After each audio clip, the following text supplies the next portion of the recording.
మంచిర్యాల జిల్లా చెన్నూరు మండలం పొక్కూరు గ్రామంలో పోలీసులు కార్డన్ సెర్చ్ నిర్వహించారు. 500 లీటర్ల బెల్లం పానకం, 6 లీటర్ల గుడుంబ ధ్వంసం చేశారు. 30 కిలోల బెల్లం స్వాధీనం చేసుకున్నారు.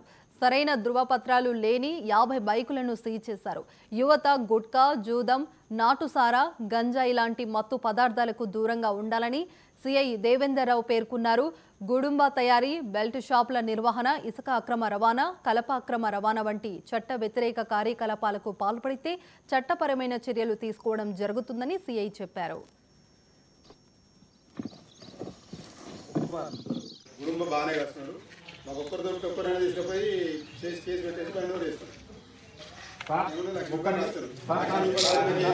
నడుస్తుంది కాబట్టి అది చేయకుండా ఉండడానికి మేము ఎప్పుడానికి వచ్చినాం. చేస్తే కేసు చేస్తాం. కేసు చేసిన తర్వాత ఆ చట్టం తర్వాత వేసుకుంటూ పోతుంది అది వేరే విషయం. దాంతోపాటు ఎవరు కూడా ముఖ్యమైనది అందరూ చాలా ఎక్కువ పోయింది దొరుకుతుంది అది.